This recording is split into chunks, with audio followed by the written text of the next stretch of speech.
And were you the one doing the driving? I did some. I did the first part. I drove, I was part of the team driving from Chennai to Bangalore. And then two other women, Claire and Talia, drove the rest of the way and just had a really great experience. And, you know, it's travel, it's adventure, a lot of fun things happen. While they were kind of waiting for the Tuk Tuk to come out of kind of customs, Talia featured in 2 Bollywood films. She was Oh, wow. spotted on the street, and they needed someone who was from overseas, a Western actress to act.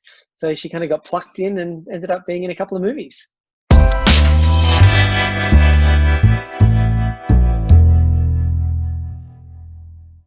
Hi, and welcome to the Tribes for Good podcast. We are a high-impact platform that helps individuals take action on social and environmental causes that they care about. In each episode, we chat to new guests who are entrepreneurs, leaders, and professors who will be sharing their social impact journey with us. You can follow us on social media at Tribes for Good and listen to the stories of change that will inspire you to join us in creating a better world. We hope you enjoy these chats as much as we do. Today we have with us Julian O'Shea, who is a social entrepreneur, humanitarian engineer, and advocate for innovation in higher education. He is part of a team who has designed the Solar Tuk, which you'll hear all about in this podcast. Welcome to the Tribes for Good podcast. We are so excited to have you with us. Great to be here. So to start off, could you tell us a little bit about the Solar Tuk? Sure thing. So the Solar Tuk project was an idea that we had to try to bring sustainable transport in a really interesting and weird way. So a Tuk Tuk is a vehicle that happens in Thailand and India, those 3-wheeled quirky little vehicles. The idea behind the Solar Tuk was, well, wouldn't this be fun to have in Australia? Because we don't have them at all. We wanted to do it in a sustainable way. So making one that was electric, one that was quiet, one that didn't pollute, and that would be, a really fun experience. Yeah, I have some really fond memories of taking a Tuk Tuk in Thailand and in India. Some scary memories as well, but mostly fun memories. Yeah, look, that was the inspiration, sitting in the back of a Tuk Tuk and just going, this is fun. Like, wouldn't this be great to have on the streets of Melbourne? Yeah, and I've been lucky enough to go to Australia twice because I've got quite a few family members there. And the main form of transport was always cars, buses, trains. So what drew you towards transforming the Tuk Tuk instead of one of the other modes of transport? Because it's a good point. Like in Australia, most of the ways people get around is in a taxi or in a car, and they're fine and functional, but they're not fun. Like that isn't how you would describe it. A lot of times, I think when we think about so many things we design, it's just on functionality. So the idea behind the Solar Tuk is how can we, do this in a more interesting way? But then we added the sustainability angle. So we fitted it out with solar panels, and it's electric. Now the great things about electric vehicles is that you can power them on renewable energy, so there's no carbon emissions, there's no air pollution, it cleans up the air in cities. So trying to bring those two things together, how do we have a positive impact, but do it in a way that's really fun and interesting? Do you find that people in Australia sort of like double look you when they see it? Absolutely. Now, it just like literally grabs attention. So Yeah. we've used it in a few different ways. We've done a big trip with it. We drove from Melbourne, which is where I live, to the Great Barrier Reef, the entire length of the country, so over 3,000 kilometres.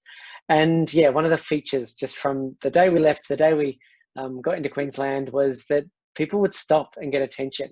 Like they would stop, they take photos, kids would get out. It really does attract attention. That's awesome. And talking about sustainability, Australia's climate change record can be quite questionable at times, and it often pops up in the news, as does India's. So how do you use the Solar Tuk to start climate change conversations in Australia and abroad? Look, it's a really good point. Australia should be doing so much better than it is in so many aspects of climate change. We use too much coal to power our energy grid, so seeing a transition to renewables would be great. And vehicles is another example where we're doing quite poorly compared to a lot of other countries as they transition much faster to hybrid and electric vehicles. So one of the reasons why we did the Solar Tuk project to kind of have these discussions is that it tackles some of these issues directly, but in a way that's not necessarily wonkish, like kind of technical. It's not done in a boring way, but done in a way that is solutions focused, trying to say that, look, there are different alternatives that are affordable, that can go the distance, that are fun, that are interesting, and that we've got the talent and expertise to kind of do it. So, let's start to do it. Taking action is the most important step. Yeah, do you find that Australia is on the right track towards the more sort of sustainable um, energy source other than coal? It's a mixed bag. So while we've got some really dirty sources of energy that we're slowly, a bit too slowly transitioning away from, there's some really bright spots as well. So we have some of the highest rooftop solar, that is having solar panels on people's homes, owned homes in the world. And I think that's a really positive sign, because that's something individuals can do, that they can say, look, I personally will be making an investment in renewable energies, and doing that. So look, there's a lot of bright spots, and there's some other innovations and things in Australia. We've got some of the world's biggest batteries, so trying to make the grid more resilient and being able to use renewables to charge them is another pretty great innovation. Yeah, it's nice that Australia is so sunny. It's the same sort of thing in South Africa. South Africans often say, oh, sunny South Africa. And a lot of people actually do have the solar panels on their roofs because of it. Yeah. And what's really cool about that is that it's becoming the world's cheapest form of energy. Like, it's actually cheaper to make solar than it is to make gas powered plants and coal powered plants, nuclear powered plants, and that's brilliant. Like, if it becomes the cheapest form of transport, then it's more like not transport, the cheapest form of energy, then it's more likely that's going to win. Yeah, and speaking of it becoming cheaper and cheaper, in an interview with ABC News, you also mentioned this, which would make making the Solar Tuk a lot cheaper. So how do you plan on getting a version of the Solar Tuk into the countries where they're most used, such as India and Thailand? Yeah, it's a great question. So some of the technologies that are coming cheaper and better that affect electric vehicles are battery technology. So looking at the lithium-ion batteries, and solar panels themselves are getting cheaper. Now, even though we made a vehicle that had a solar-powered roof, I don't think that's the best way to power vehicles. The great thing is that if you could make every vehicle electric and make your whole grid renewable, then every vehicle is a solar vehicle. Every vehicle is a wind-powered vehicle. So it probably does make more sense to have your solar panels on your shed and your roof than the vehicle itself, just because there's more surface area. So we were doing it more as a showcase project. But to answer the question, fortunately, there's some really great things happening. So after we drove across the entire length of Australia in the Tuk Tuk, we actually took the Solar Tuk to both Thailand and India to do projects there. We drove across the length of India in a solar rickshaw, when there's a lot more local ones. And it's great to see that there's a lot of action kind of happening in this space with electric vehicles. Both Thailand and India have some companies that are starting to roll out more and more. One of the challenges is that trying to design it in a way that gets used locally. So actually, rickshaws are really a great vehicle for electric because they don't travel very far. They travel a lot, but they're doing quite kind of short trips. So you're often very close to a charging point or to a place where you can stop. So yeah, we've sent our design to a few different places, as well as just kind of encouraging and nurturing different vehicles to take off. That's awesome. And in the same interview, you mentioned that you've been using the Tuk Tuk to encourage women and girls to get into science and engineering, which is one of Tribes for Good's focus areas. So can you tell us a little bit more about that? Sure thing. So the Solar Tuk project was a team effort. I was one of the members of the team, but we had some other really great innovators involved.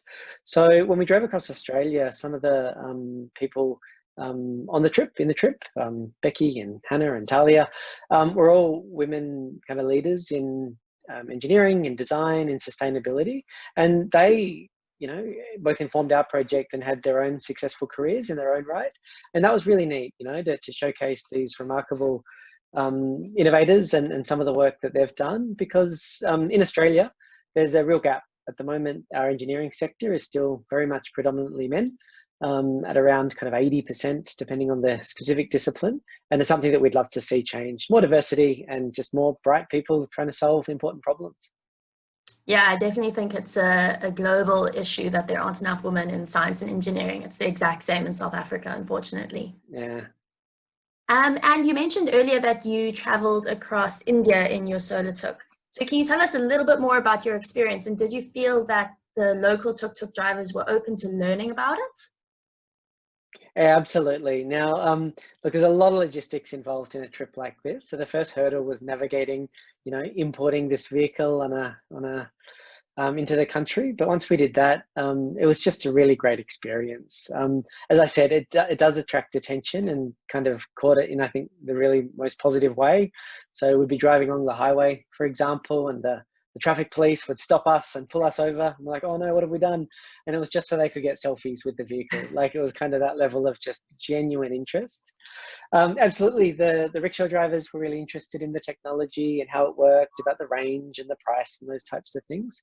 And it's been great to hear since the trip that there are more options available, because sometimes with this you have to innovate, of course, the technology, but also the financing. So, for example, the vehicle is cheaper to run than a rickshaw because you don't need petrol. Electricity is cheap, but the startup costs are higher. So some of the innovation has to happen, not just in the vehicle, but in the financing, in the access and those types of things.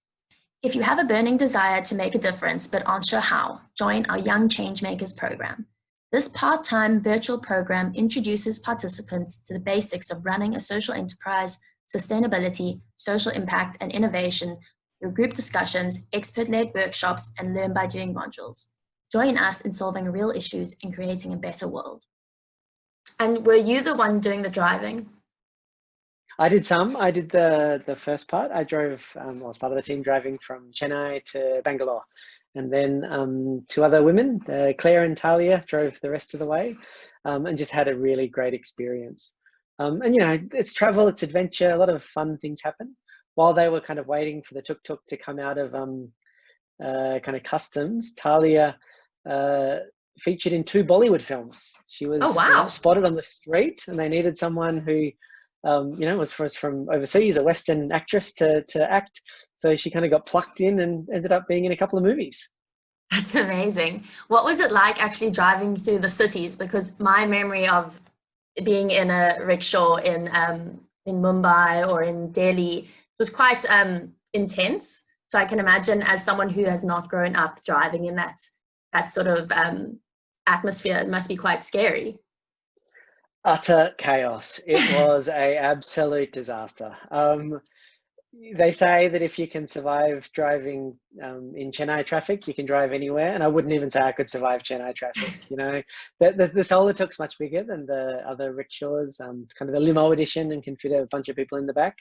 And some of the streets just aren't designed for it. So, you'd go there and you just couldn't fit. So people had to move motorbikes to the side, and, it was pretty chaotic. Take it slow and try to get out the cities as fast as you can. That was our strategy. Yeah. And I read up about your current project, which is a solar powered scooter, which I can imagine would be quite popular in Australia. Can you tell us a bit about the challenges that you faced in designing it? Sure. So look, I had a really wonderful time with the Solar Tuk project, and I'm actually doing further research in this space, looking at sustainable vehicle design. And I love micromobility. That is kind of small transport, bikes and scooters. So yeah, one of the first projects is a solar scooter. And by scooter, I'm talking about the kick scooter. So the one you kind of stand on, as opposed to Vespers. And yeah, the challenge with it, as far as adding solar, is it's a pretty limited space. Unlike a car, we've got a whole roof. This is something you stand on. So there's not much kind of space where you can put a solar panel. So the innovation that I added was mounting it on the front of the scooter in a way where it can fold when the vehicle's parked, and you can fold it down and collect the sun. So yeah, looking at something which tries to balance those challenges, where you want it small enough that you can still ride around it, doesn't get in the way, but big enough to collect enough energy to do your daily commute. Would you ever consider working on like a Vespa scooter?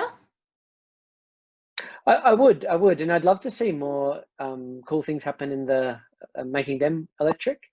In fact, I've kind of got my eye on a project. I'm always up for an adventure and an interesting journey of maybe doing an electric Vespa journey across Vietnam, which is a country that's very much known for scooters and for, it would be a beautiful place to do that. Yeah, I actually lived in Vietnam for just over a year, and I had my own little scooter. Lovely.